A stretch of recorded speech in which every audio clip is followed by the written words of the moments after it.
जय हिंद। ये हार्ट का पार्ट 2 वीडियो है। हार्ट की स्टडी को कार्डियोलॉजी कहते हैं और उसके जो डॉक्टर होते हैं कार्डियोलॉजिस्ट कहलाते हैं। ठीक है, तो हार्ट का हमने पहले जो वीडियो बना रखा है उसको आप ज़रूर देखें। और इस वीडियो में हम टेस्ट के बारे में पढ़ेंगे, हार्ट के जांच के बारे में। हार्ट अटैक के जांच को कैसे कैसे क्या है, पहला हम जानेंगे इलेक्ट्रोकार्डियोग्राफी यानी ईसीजी, फिर इको, एंजियोग्राफी और फिर पेस मेकर की लगने की प्रक्रिया को हम समझेंगे। तो चलिए, हार्ट के इस वीडियो में आप लोग ज़रूर इसे शेयर कीजिए, ठीक है ना। तो देखते हैं हम ये जो आपका आर्टियम्स, राइट आर्टियम्स और लेफ्ट आर्टियम्स क्या होता है। ये वेना कावा से ब्लड पूरे शरीर में रनिंग होकर वेना कावा के एक आपका अलिंद और निलय होता है। तो चेम्बर है, 4 चेम्बर देख रहे हैं, 1 chamber, 2 chamber, 4 chamber, first, second, third and fourth chamber है। तो ये जो का पहला चेम्बर है राइट एटियम्स। राइट एटियम्स का मतलब यहाँ से ब्लड आ रहा है और ब्लड आके फिर हार्ट के अंदर आता है प्योर होने के। प्योर होने के बाद आपका यहाँ पर एक दिखेगा राइट वेंट्रिकल। राइट वेंट्रिकल ये पूरे बॉडी में फिर प्योर ब्लड को यानी प्योर साफ शुद्ध रक्त को बॉडी में पंप कर देता है। और लेफ्ट वेंट्रिकल भी होता है, ये पूरे बॉडी में ब्लड को पंप कर देता है।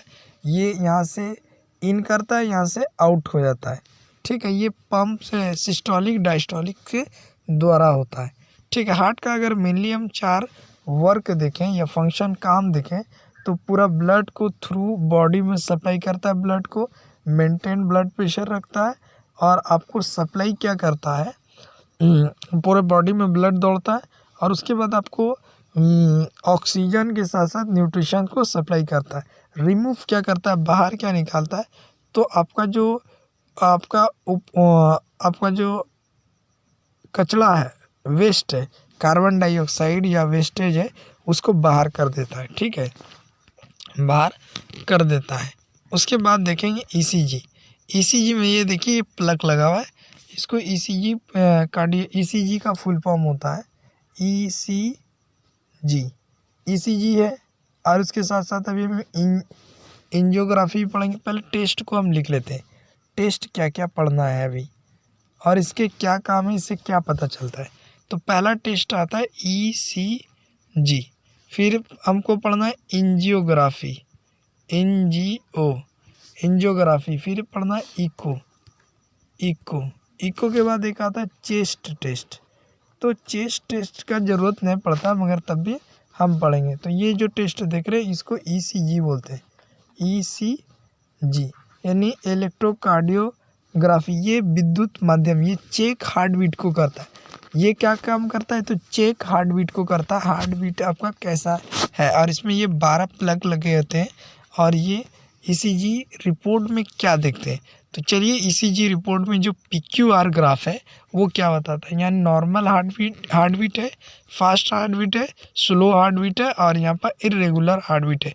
अभी ईसीजी को हम आगे वाले प्रोसेस में जानेंगे, ईसीजी का क्या आपका PQ कॉम्प्लेक्स क्या है वो सबको भी जानेंगे, उसके रेट्स को भी समझ लेंगे, रिकवरी को भी जान लेंगे। ठीक है, चलिए देखते हैं। इको टेस्ट या इको कार्डियोग्राम भी इसको बोलते हैं। ये साउंड वेव प्रोड्यूस करके इमेज ऑफ हार्ट बनाता है, हार्ट का एक पिक्चर बना देता है। एंजियोग्राफी क्या होता है, तो एंजियोग्राफी एक एक्सरे टाइप से होता है। ये ब्लॉकेज को खोलता है, ब्लड वेसल्स के ब्लॉकेज को खोलता है, ब्लड वेसल्स के ब्लॉकेज को खोल देता है। और ये किया कैसे जाता है, तो कैथेड नस है जो मोटी मोटी हमारे शरीर में नस है, उसमें ये पाइप डाली जाती है इसकी एंजियोग्राफी की, जिसको हम कहते हैं ट्रीटमेंट कर रहे हैं। ये टेस्ट है, एंजियोग्राफी और एंजियोप्लास्टिक होता है। अब ये पाइप डाल के क्या करती है, जो कैथेटर नस है उसको साफ किया जाता है, उसको ब्लॉकेज को खोला जाता है। ठीक है, उसके ब्लॉकेज को खोल दिया जाता है। ठीक है ना। अब हम पेस मेकर को समझ लेते हैं। तो पेस मेकर एक स्मॉल डिवाइस होता है, एक छोटा सा युक्ति है जो ब्लड के हार्ट बीट को कंट्रोल करता है, रिदम्स को कंट्रोल करता है, हार्ट के रिदम्स को कंट्रोल करके रखता है और इसकी बैटरी की जो लाइफ रहती है 6 साल से 15 साल तक इसकी बैटरी की लाइफ है पेसमेकर की। पेसमेकर की बैटरी की लाइफ 6 से 15 साल रहे।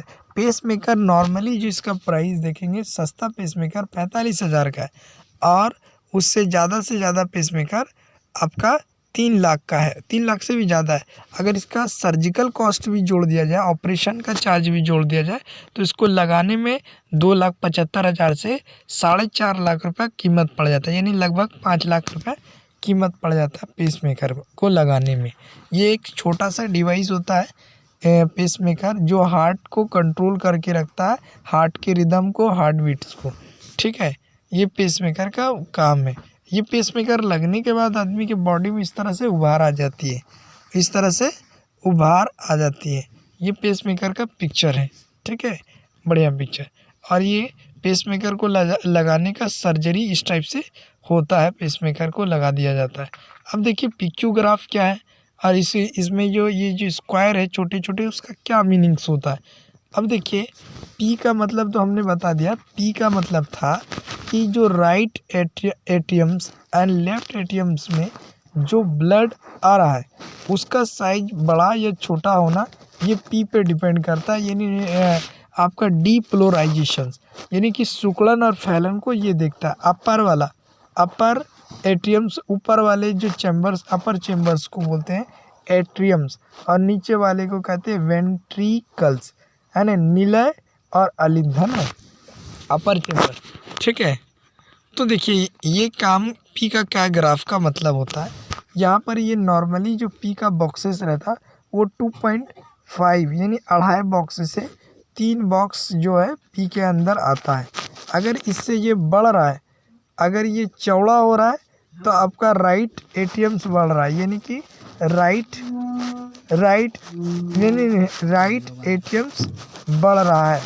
ठीक है, अगर ये ऊपर की तरफ जा रहा है तो सॉरी, लेफ्ट वाला ऊपर में, राइट वाला ऊपर में बढ़ता है, लेफ्ट वाला नीचे में बढ़ता है। ठीक है ना, लेफ्ट वाला नीचे में बढ़ता है। ठीक है, नीचे को फैलने को कहते हैं। ठीक है, तो ये P का मतलब हुआ। और QRS का मतलब क्या होता है, और ये QRS को ऐसे नापते हैं। मान लो ये QRS का जो ग्राफ है ये 1 2 3 4 5 6 आया, तो उसको 10 से गुना कर देते हैं। 10 से गुना, 7 आया तो 10 से गुना कर देंगे, ये 60 हो जाएगा।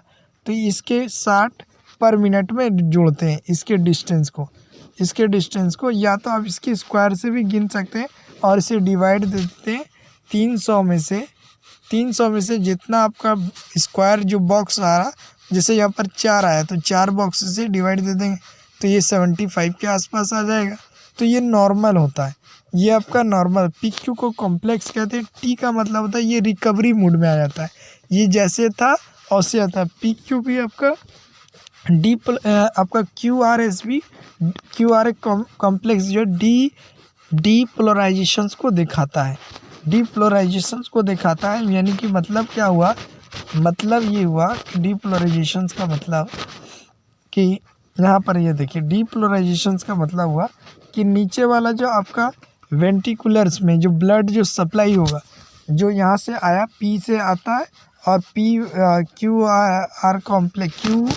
QRS कॉम्प्लेक्स से बाहर चला जाता है पूरे बॉडी में पंप, पूरे बॉडी से P वेव से आता है और आने के बाद चला जाता है नीचे में, तो नीचे से आने के बाद चला जाता है इसमें